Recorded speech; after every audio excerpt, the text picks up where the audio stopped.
India is a land full of surprises and diversity. It is a country of extremes, and this has been well experienced and documented by travelers and explorers of the yore as well as the current times. While one can get absolutely mesmerized by the stunning landscapes of the Himalayan foothills, plains, coastal region, deserts, and forests, the vibrant culture of the country is equally intriguing. India is not, as people keep calling it, an underdeveloped country. Rather, in the context of its history and cultural heritage, it is a highly developed one in an advanced state of decay. Here, we have students of class 6 to 10 ready with their performance showcasing the incredible memories that the land of India holds, right from its evolution to Indus Valley civilization, The fight for independence, the Britishers' conspiracy, to the Mughals' wisdom and bravery, the battles India has witnessed, to the successful landing of Chandrayaan on Moon, through the upcoming program of dance, drama, and action entitled Incredible India.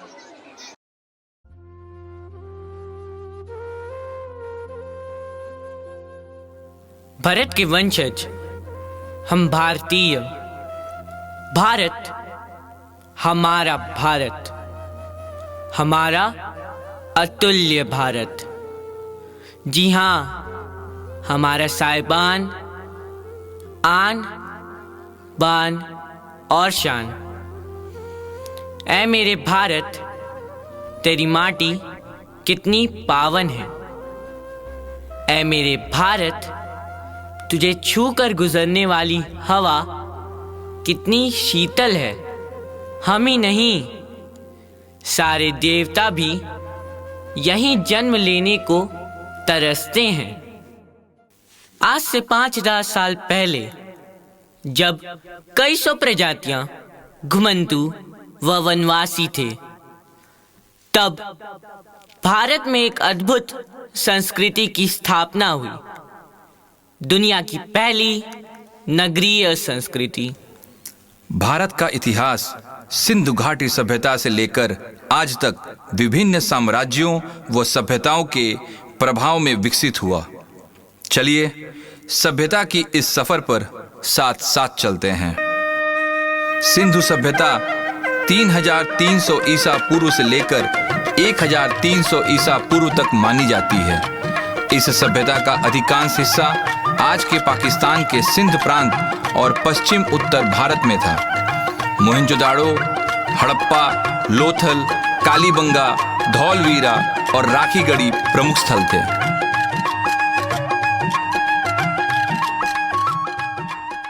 Sindhu सभ्यता को कांस्य सभ्यता भी कहते हैं। हड़प्पा में नर्तकी की प्रतिमा व पृथ्वी देवी की मूर्ति मिली है। ये लोग पृथ्वी, नदी तथा संभवतः आदियोगी शिव की पूजा करते थे।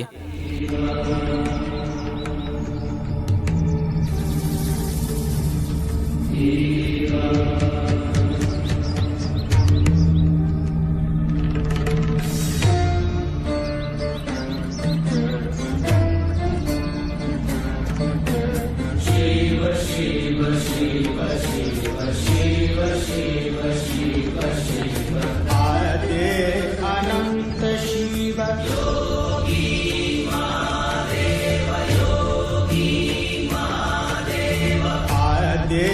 अनंत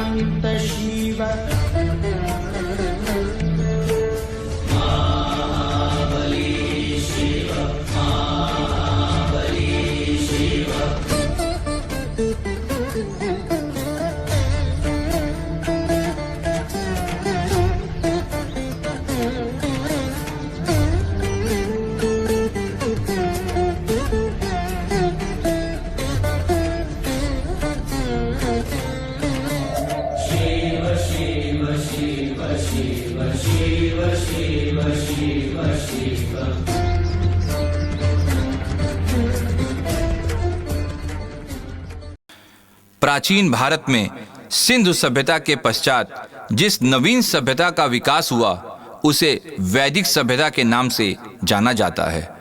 वैदिक आर्य इसी काल में आए। इनका समाज पितृसत्तात्मक था तथा ये जनजातियों में संगठित थे। गुरुकुल पद्धति की स्थापना इसी काल में हुई। गुरु को ईश्वर के समान माना जाता था।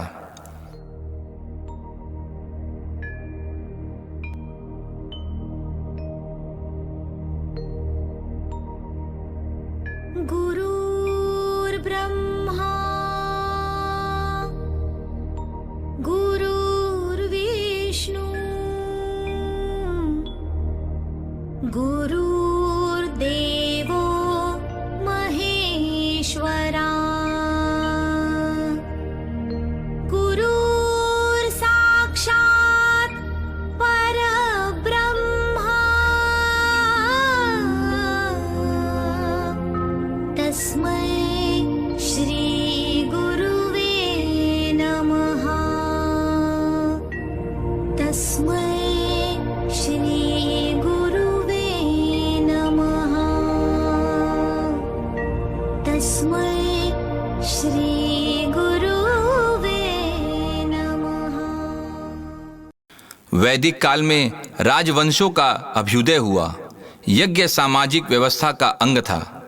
4 वर्ण यानी वर्ण व्यवस्था कार्यानुसार थी और प्राकृतिक शक्तियों की पूजा की जाती थी। गार्गी, मैत्री, घोषा, लोपमुद्रा जैसी विदुषियों के विषय के बारे में जानकारी मिलती है। 4 वेद ऋग्वेद, यजुर्वेद, सामवेद और अथर्ववेद से इस काल के बारे में जानकारी मिलती है। वेदांग सूत्र, रामायण, महाभारत व पुराणों की रचना इसी काल में हुई। जिस परंपरा ने वेदों को प्रामाणिक ना मानकर आत्मज्ञान, आत्मविजय व आत्म साक्षात्कार पर विशेष बल दिया वह श्रमण परंपरा कहलाती है। इसमें जैन धर्म प्राचीन धर्म दर्शन है। जैन धर्म के पहले तीर्थंकर ऋषभदेव तथा अंतिम तीर्थंकर महावीर स्वामी थे। ईसा से पूर्व 6वीं शताब्दी में गौतम बुद्ध द्वारा बौद्ध धर्म प्रवर्तन किया गया। दुनिया में करीब 2 अरब लोग बौद्ध धर्म के अनुयायी हैं। अत्यंत संवेदनशील राजकुमार सिद्धार्थ ने एक यात्रा के दौरान क्रमशः रोगी, वृद्ध, शव और सन्यासी के दर्शन किए, जिससे संसार से विरक्त होकर सोती हुई पत्नी यशोधरा व पुत्र राहुल को छोड़कर कंथक घोड़े पर सवार सिद्धार्थ ने बुद्धत्व प्राप्ति की यात्रा प्रारंभ की। 322 ईसा पूर्व चंद्रगुप्त मौर्य ने नंद वंश को पराजित कर मौर्य वंश की स्थापना अपने गुरु चाणक्य की देखरेख में की। वही चाणक्य जिन्होंने अर्थशास्त्र नामक प्रसिद्ध ग्रंथ की रचना की। मगध राज्य की राजधानी पाटलिपुत्र अर्थात आज का पटना थी। मौर्य वंश के सबसे प्रभावी शासक अशोक थे। इनके समय में मौर्य साम्राज्य अपने चरम उत्कर्ष पर पहुंच गया था। चक्रवर्ती सम्राट अशोक ने कलिंग युद्ध के भीषण रक्तपात को देखा तो उनका हृदय द्रवित हो उठा और उन्होंने शस्त्र का परित्याग कर दिया और बौद्ध धर्म की दीक्षा ग्रहण की। इन्होंने कई स्तूप और बौद्ध विहार बनवाए, बौद्ध धर्म का प्रचार किया। सम्राट अशोक ने अपने पुत्र महेंद्र तथा पुत्री संघमित्रा को धर्म प्रसार के लिए लंका भेजा और चंड अशोक की जगह अब देवनाप्रिय अशोक कहलाए। अब आते हैं गुप्त साम्राज्य पर। प्राचीन भारत का ऐसा हिंदू साम्राज्य जिसने संपूर्ण भारतीय उपमहाद्वीप पर शासन किया। इस अवधि को भारत का स्वर्ण युग माना जाता है। गुप्त वंश के संस्थापक श्री गुप्त थे। प्रयाग के पास कौशंबी में इनका साम्राज्य था। गुप्त वंश का राज चिन्ह गरुड़ था।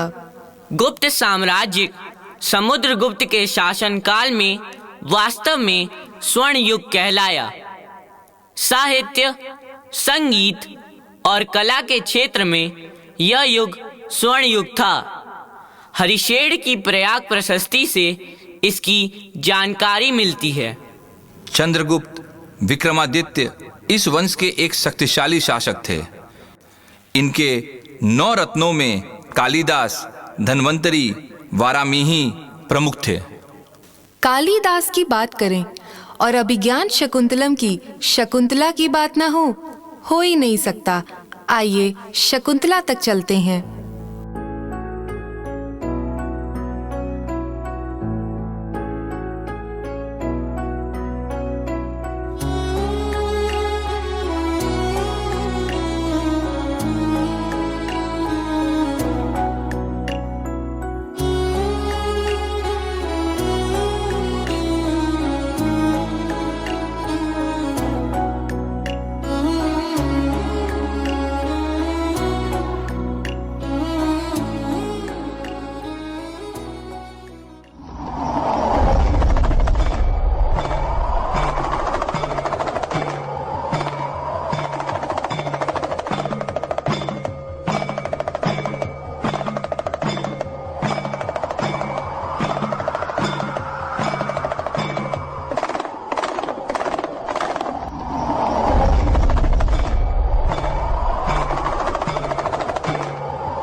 स्वप्न में मग्न होकर तूने मेरा अनादर किया है, जा, तुझे श्राप देता हूं कि वह तुझे भूल जाए।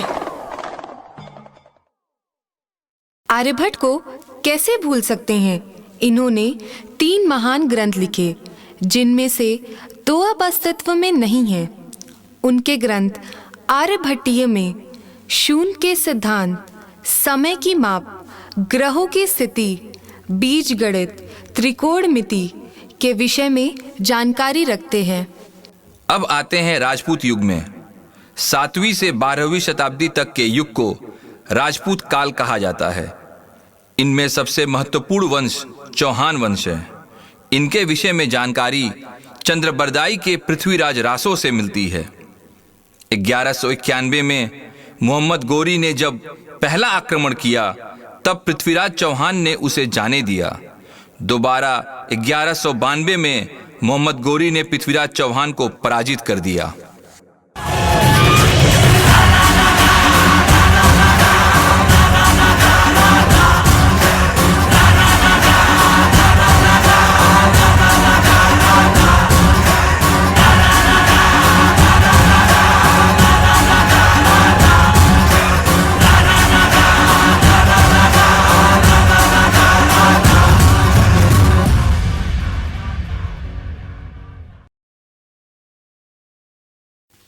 इस तरह 1206 में मोहम्मद गौरी के एक गुलाम कुतुबुद्दीन ऐबक ने गुलाम वंश की स्थापना की और दिल्ली सल्तनत स्थापित हुआ। इस वंश की महिला शासक रजिया सुल्तान थी।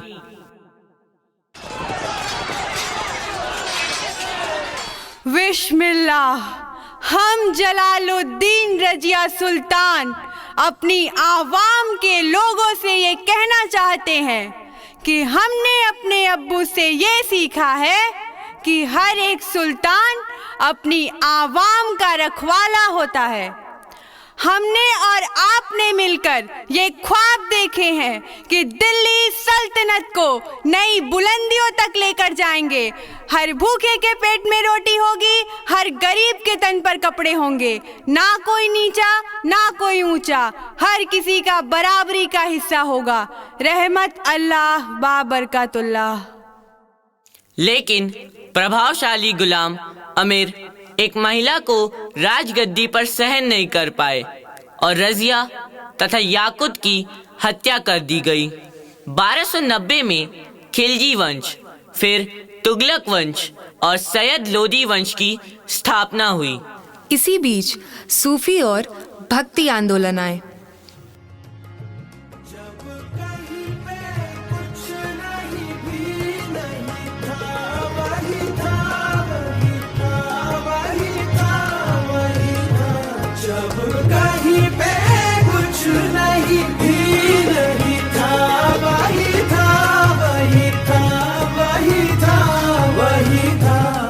जो मुझ में समाया वो जो तुझ में समाया मोरा वही वही माया। वो जो मुझ में समाया वो जो तुझ में समाया मोरा वही वही माया। हरि दुख हरता हरि सुख करता हरि हरि हर नाम जपना। हरे कृष्णा कृष्णा कृष्णा हरे हरे हरे राम हरे राम हरे राम हरे हरे।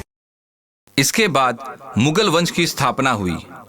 इसका संस्थापक बाबर था। बाबर द्वारा स्थापित मुगल साम्राज्य भारत में लगभग 3 सदियों तक रहा। बाबर ने पानीपत के प्रथम युद्ध में लोदी वंश के अंतिम शासक इब्राहिम लोदी को परास्त किया।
मैंने ये इश्क सहरा खली बली हो गया है दिल।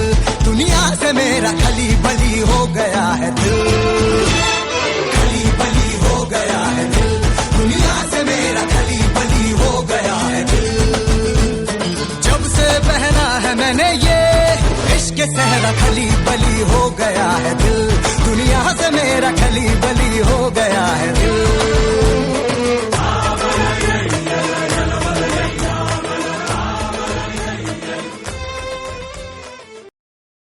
बाबर के बाद उसका पुत्र हुमायूं गद्दी पर बैठा, जिसे अपने जीवन काल में शेर शाह सूरी जैसे शक्तिशाली शत्रु का सामना करना पड़ा।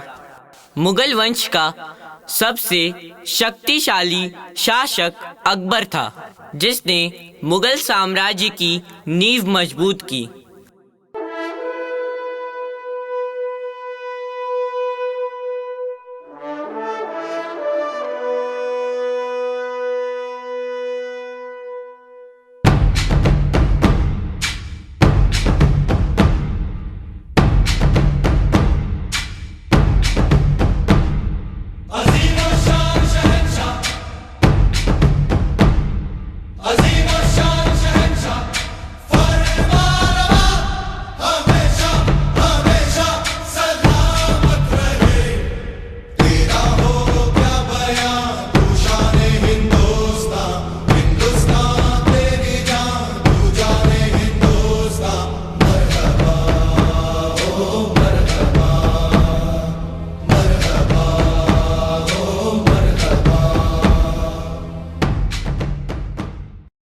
अकबर ने दीन-ए-इलाही नामक धर्म चलाया, जिसमें सभी धर्मों की श्रेष्ठ बातें शामिल थीं।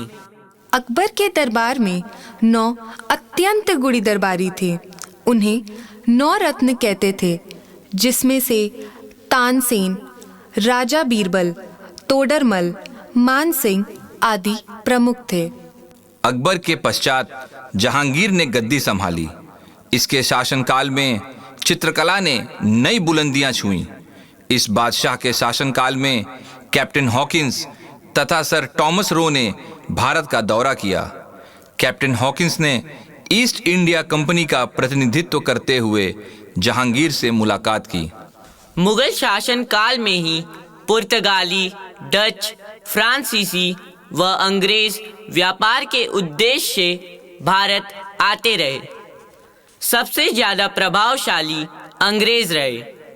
सन 1600 ईस्वी में ईस्ट इंडिया कंपनी की स्थापना हुई और इस कंपनी ने महारानी से पूर्वी एशिया में व्यापार के अधिकार पर एकाधिकार प्राप्त किया। औरंगजेब के पश्चात मुगल साम्राज्य के कमजोर पड़ते ही ईस्ट इंडिया कंपनी और उसके अधिकारियों का शोषण भारतीय जनता पर बढ़ता गया। फलतः विद्रोह की आग सुलगने लगी। नतीजा 1857 का विद्रोह। इस विद्रोह में मंगल पांडे ने महत्वपूर्ण भूमिका निभाई।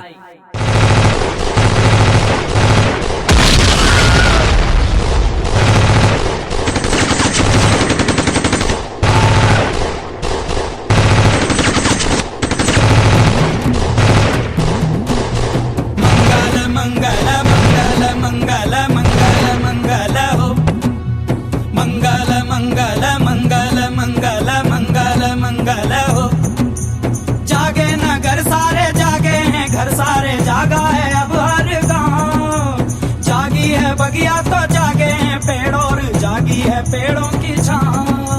मंगल मंगल मंगल मंगल मंगल मंगल हो। नहीं, यह एक आम विद्रोह नहीं था। इसे प्रथम स्वतंत्रता संग्राम कहना उचित होगा, जिसके नायक मंगल पांडे थे। मंगल पांडे का विद्रोह दबा दिया गया और उन्हें फांसी हुई।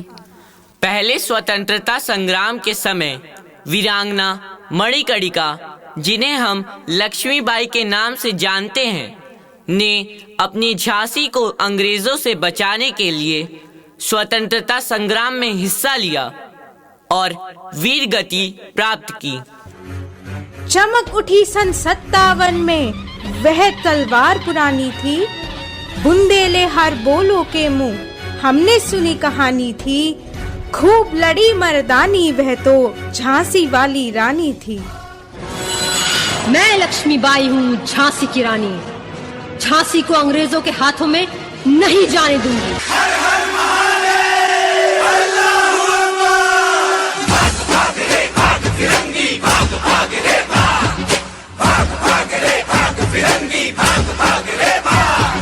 भाग भाग रे भाग फिरंगी, झांसी की रानी आई है। भाल तिलक और हाथ खड़क, दुर्गा है काली माई है।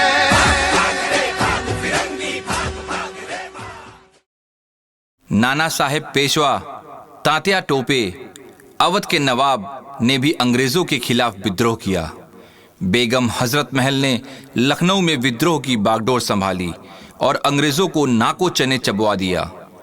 बहादुर शाह जफर को उन्होंने भारत का सम्राट घोषित किया, लेकिन स्वतंत्रता की यह आग दबा दी गई। परंतु राख के भीतर चिंगारी अभी भी मौजूद थी। 1858 में ब्रिटिश संसद ने ईस्ट इंडिया कंपनी से सत्ता छीनकर क्वीन विक्टोरिया के राज तले ले ली। अब भारत को परतंत्रता की बेड़ियां चुभने लगी थीं। ऐसे में 1905 में लॉर्ड कर्जन ने बंगाल विभाजन कर बंगाल को 2 हिस्सों में बांट दिया। इसका राष्ट्रीय स्तर पर विद्रोह किया गया, जो 1911 तक चला। 1911 में विभाजन रद्द कर दिया गया। 1915 से गांधी जी का भारतीय राजनीति में सक्रिय योगदान रहा। दक्षिण अफ्रीका से आकर उन्होंने गिरमितिया प्रथा की समाप्ति की। चंपारण आंदोलन, रोलट सत्याग्रह भी शुरू किया।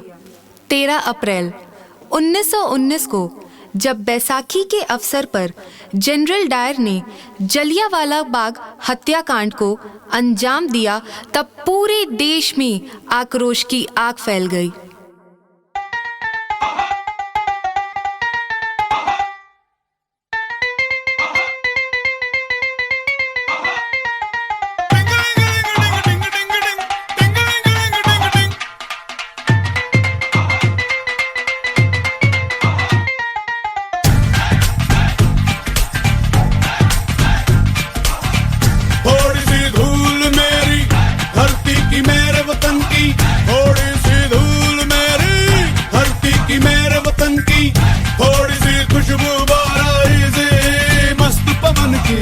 थोड़ी सी धोखने वाली धक धक धक धक धक धक सांसें, जिनमें हो जुनू जुनू वो बूंदे लाल लहू की। ये सब तू मिला मिला ले, फिर रंग तू खिला खिला ले। ये सब तू मिला मिला ले, फिर रंग तू खिला खिला ले। और मोह तो रंग दे बसंती, मोह तो रंग दे बसंती। फायर!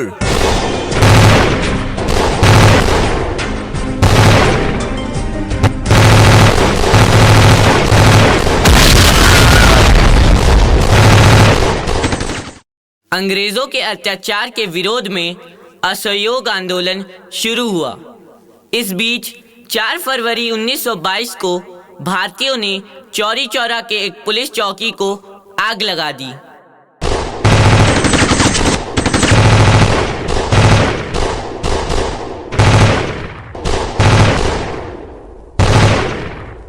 जिसमें 22 पुलिस वालों की मृत्यु हो गई।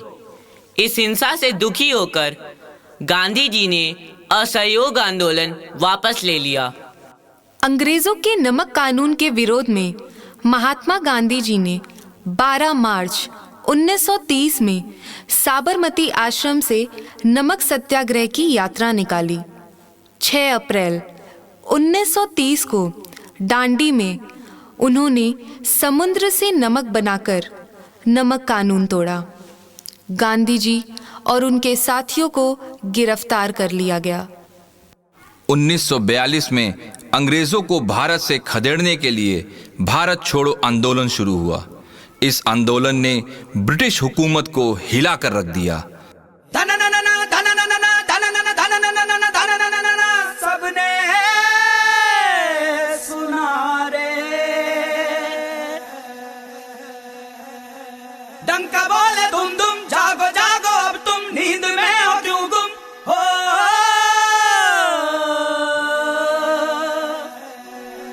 जागो रे जागो जागो रे, जागी जागी है धरती सारी और जागा जागा है अंबर। जागी जागी है नदियां सारी और जागा जागा है सागर। जागो।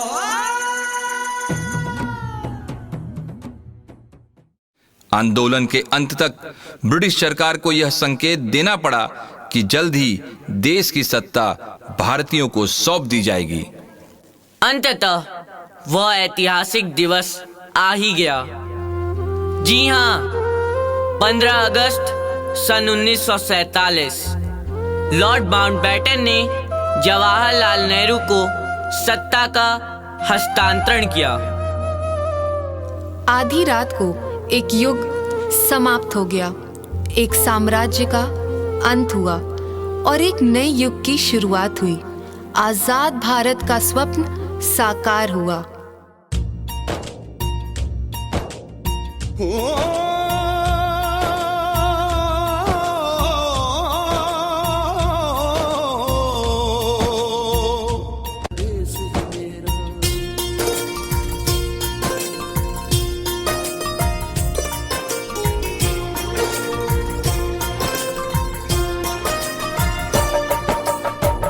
सुनहरी अंबर नीला हो, धरती सुनहरी अंबर नीला, हर मौसम रंगीला।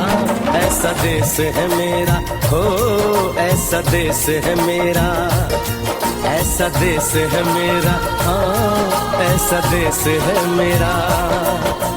बोले पपीहा कोयल गाए, बोले पपीहा कोयल गाए, सावन घिर के आए। ऐसा देश है मेरा, ओ ऐसा देश है मेरा, ऐसा देश है मेरा, हाँ ऐसा देश है मेरा।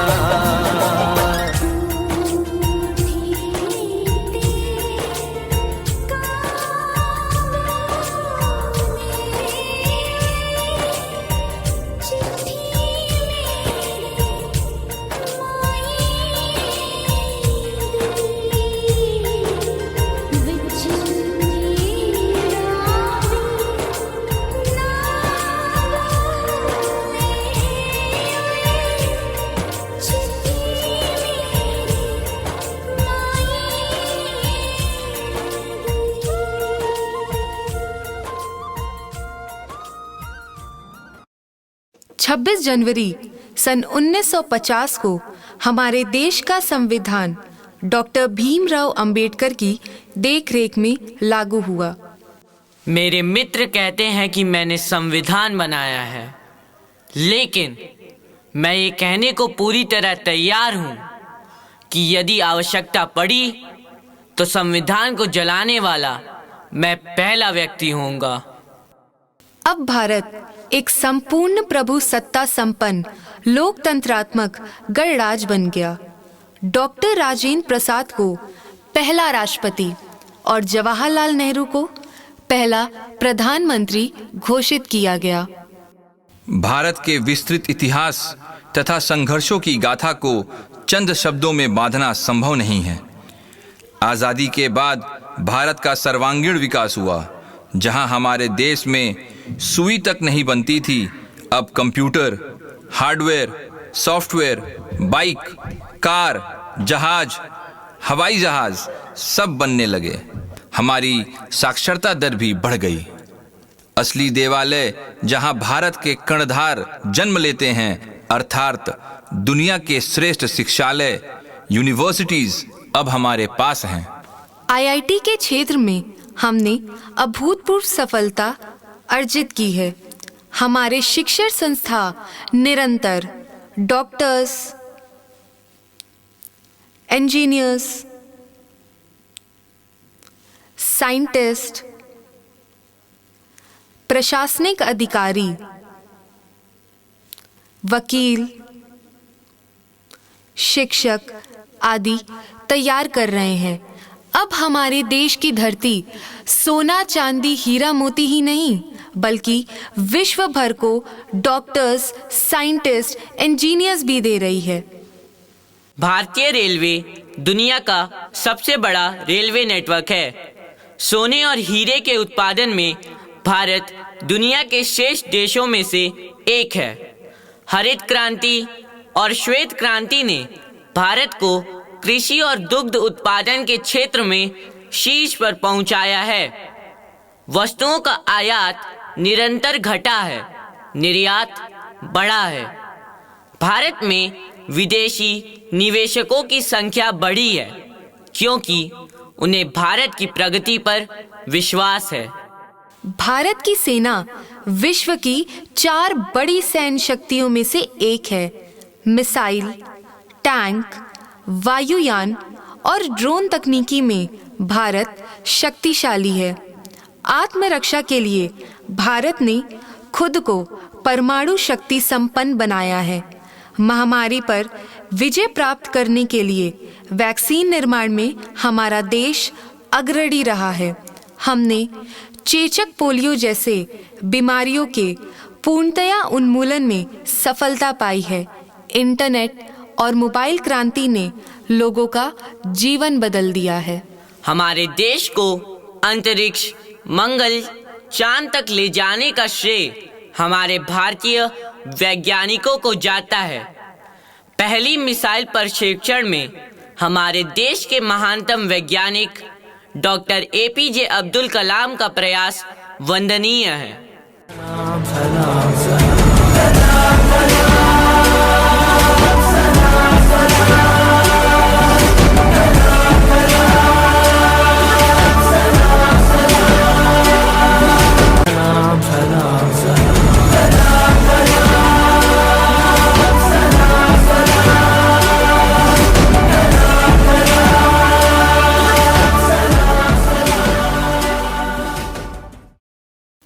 पहला उपग्रह आर्यभट्ट 1975 में इसरो के माध्यम से डिजाइन किया गया, फिर कभी पीछे मुड़कर ना देखा और चांद के दक्षिणी ध्रुव के सरजमी पर पैर रखने वाला विश्व का पहला देश हमारा भारत ही है। यह वह भारत है जहां समय समय पर बहुत से विदेशी यात्री और आक्रांता आते रहे, परंतु इसने अपनी अस्मिता, अपनी संस्कृति मिटने न दी और साथ ही विदेशी संस्कृति को भी आत्मसात कर सही मायने में हमारा भारत, हमारा अतुल्य भारत बना। यह सफर आगे बढ़ता ही जाएगा। आइए हम सब मिलकर नव भारत का निर्माण करें और अपने भविष्य को इतना सशक्त करें कि हजारों वर्षों बाद जब हमारे वंशज अपने इतिहास की तरफ मुड़कर देखें तो ब्रिटिश शासन काल में अनपढ़ों, सपेरों और जादूगरों के रूप में बदनाम भारत को एक सर्वशक्ति संपन्न देश देखकर उन्हें अपने इतिहास पर गर्व हो।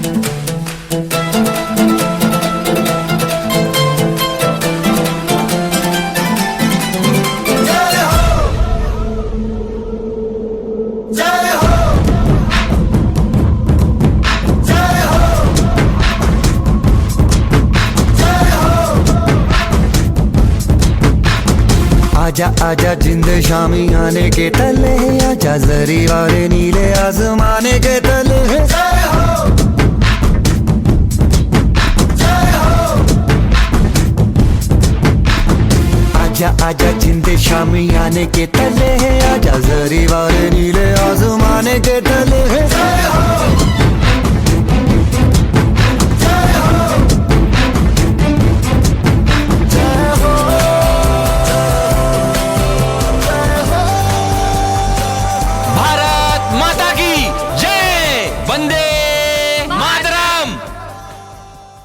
धन्यवाद। A very special thank from the bottom of my heart to the chairperson, HP Group of Institutions, Divya Shahi ma'am, for being a pillar of strength throughout the event. Our young and dynamic directors, Mrs. Chandni Shahi, Director Sahara, and Mr. Ananya Pratap Shahi, Director Civil Lines, have left no stone unturned to make this day a grand success. To plan and execute an event of such a magnitude requires work day and night to change our abstract ideas into concrete ones. Our teachers, the superstars of the evening, have turned into choreographers overnight to train the children for their wonderful performances. A big round of applause for all the teachers. Their colleagues are to be equally lauded for working behind the curtain and maintaining discipline. I am very thankful, along with my colleague Mrs. Nishi Ezekiel, to all the teachers, whether who have choreographed or helped, all have done their utmost to make this day a memorable one.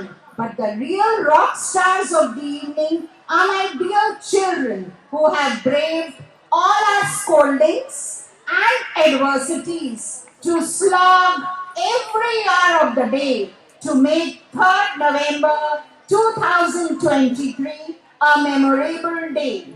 I extend my deepest gratitude to the most valuable audience of the day, our dearest parents, who have been our constant support throughout the event. Without their help, their faith, this day would not have been possible. A big thank you to all the parents. Last but not the least, I thank all the choreographers, event organizers, costume suppliers, graphic designers, technicians, and most importantly, our non-teaching staff who have done their duty round the clock for the past 1 month to turn our dream into reality. My dear audience, I request you to be patient and enjoy the last program of the day. I offer my deepest gratitude to the Almighty for being with us the entire evening, with the entire HP family throughout the evening, so that we may etch out a magnificent program for those present here. Thank you. Our next journey into the world of folk dance consists of folk dances of Uttar Pradesh, Chhattisgarh, Madhya Pradesh, Jharkhand. and Bihar. The students from class 6 to 9 are much excited to embark on a captivating journey through the heartlands of the North and Central India, Exploring the diverse and vibrant folk dances that define the cultural backgrounds and landscapes of these states.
डोंगर के तीर लगे हैं साक्षी, डोंगर के तीर लगे हैं साक्षी।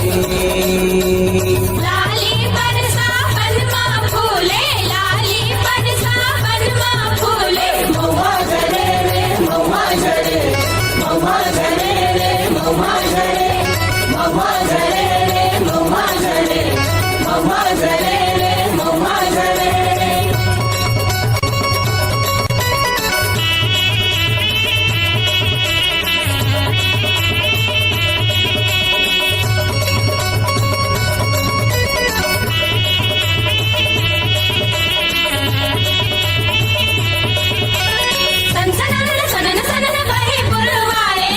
चरर चरर चरर पाना चल रहा है,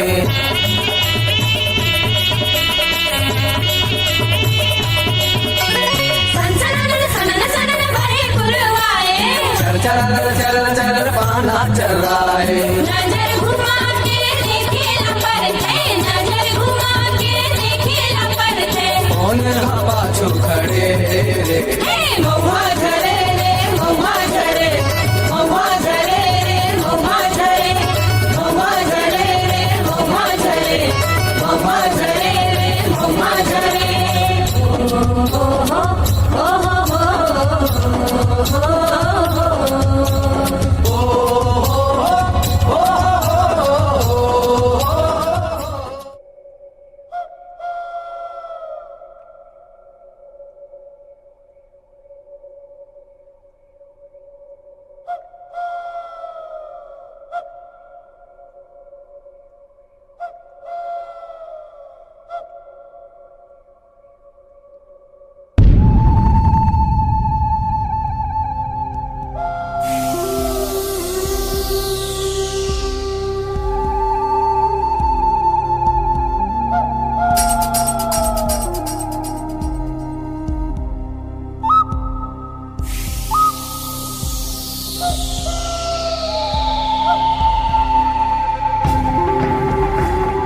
पीछे पीछे चरवाहा पीछे पीछे कुमनी धरी भला काजे बिछे रे मछुआरा नदी तीरे मछुआरा नदी तीरे अंधेरा युगेला अंधेरा छटेला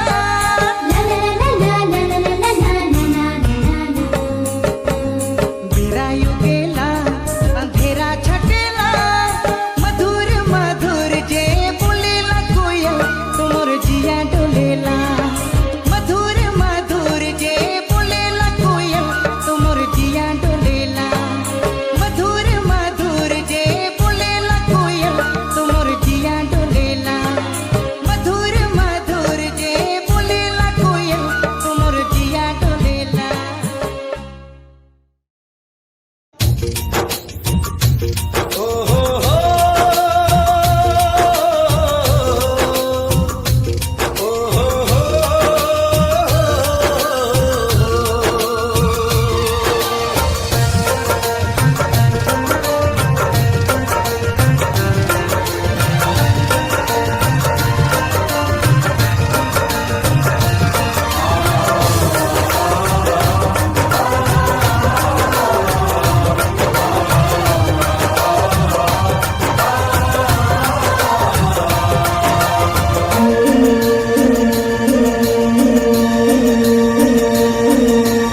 इहे जन्म ली सीता मैया ओ हो हो इहे जन्म ली सीता मैया वाल्मीकि जस वेद रचैया कर्ण महान एही धरती के जाने सब संसार ऐसन आपन ह बिहार ऐसन आपन ह बिहार ऐसन आपन ह बिहार ऐसन आपन ह बिहार इहे जन्म ली सीता मैया हो इहे जन्म ली सीता मैया वाल्मीकि जस वेद रचैया कर्ण महान एही धरती के जाने सब संसार ऐसन आपन ह बिहार ऐसन आपन ह बिहार ऐसन आपन ह बिहार ऐसन आपन ह बिहार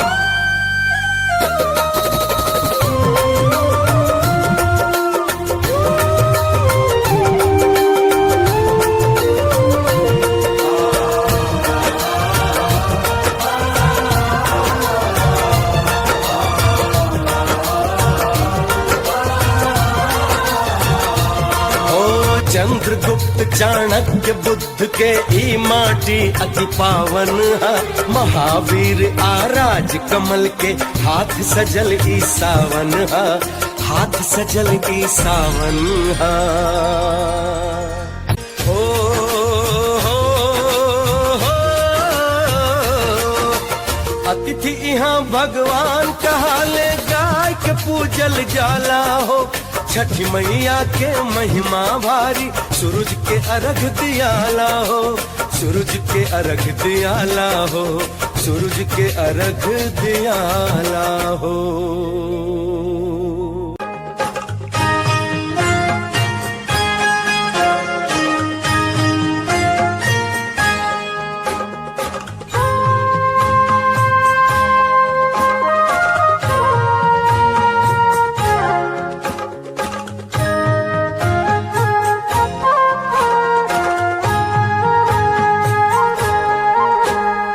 हाथ ही बस के महंगी